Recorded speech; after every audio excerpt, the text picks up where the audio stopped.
Eamon Khan here for Seconds Out with Carl Frampton, a dapper-looking Carl Frampton as well. Good to be in your company, Carl. Raucous atmosphere there, and it's Brad Pauls who gets the rematch victory, I guess. He will feel aggrieved from the first time round. What did you do well to set up the finish? At times in the fight, at the start of the fight anyway, I thought that he wasn't really doing anything well. The first 3 rounds, I thought that he was looking for a big single shot that wasn't landing, and Nathan Heaney was being smart and using his keeping his distance and just kind of pot shotting from a distance. The 4th round was going the same way. I thought Nathan Heaney was in control until the knockdown, and then it kind of all unraveled for Nathan after that. But Brad Pauls showed just real heart, determination. Just gritty. It's a nice story, you know what I mean? And the previous story with Nathan Heaney and probably winning the British title when he was never meant to at a point, beating Denzel Bentley and stuff. That's a lovely story too. But sometimes boxing has these fairy tale endings, and disappointed for Nathan Heaney, but delighted for Brad Pauls as well. He deserved it.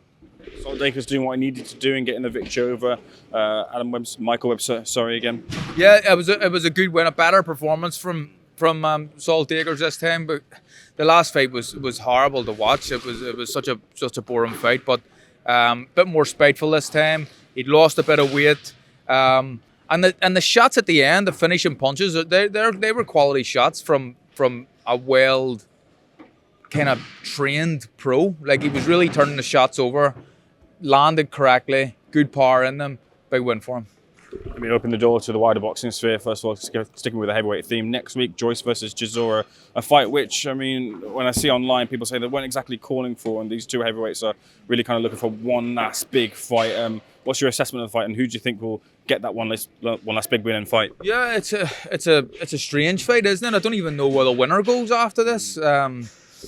Strange fight. I know Dereck saying he's going to do 50 fights, so he's still a couple off that. But I would imagine even if we win or lose, Dereck continues just to hit that 50 target. But if Joyce loses, I'm sure it's the end. It's got to be the end.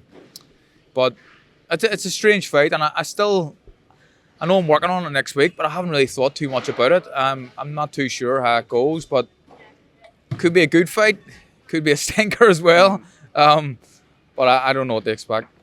What about the boxing sphere right now? The context and the shift in the sands is really changing with the Saudi influence, and that's seen Frank Warren and Eddie Hearn become mates, and now Frank Warren might be on DAZN potentially if they're finalising details. So what did you think that might mean for the state of British boxing if that was to finalise? I'm not sure. I have no idea, to be honest. And until I know a wee bit more, there's no point in me talking about it. But I think British boxing's in a really healthy position at the minute. We're seeing some massive fights.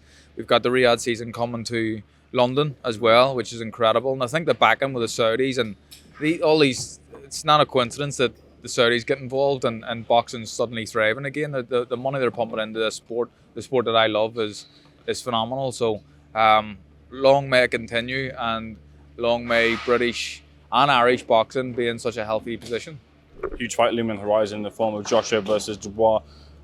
Just on Dubois' success so far, a lot of it has been because of the prominence of his father in the corner there. Do you feel that that's something he has to continue if he's going to get success against Joshua? Have his father in the corner? Absolutely. If it's working, why try and fix something that's not broken? You know what I mean? So if that's what's happening, keep his dad in the corner. And clearly he listens to his dad. His dad's an influential fellow on him. So if it's working, don't try and fix it. Who'd you favour?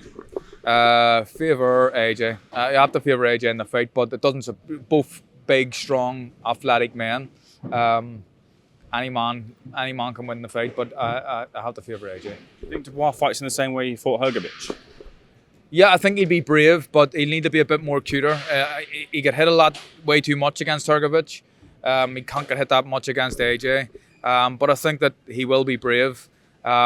I don't think it's a long fight at all. I think it's a pretty quick fight either way, maybe 3 or 4 rounds.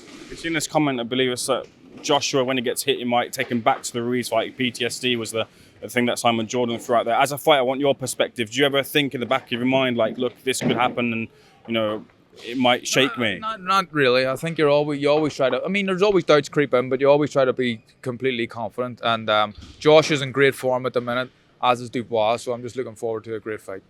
Carl, appreciate it. Yeah.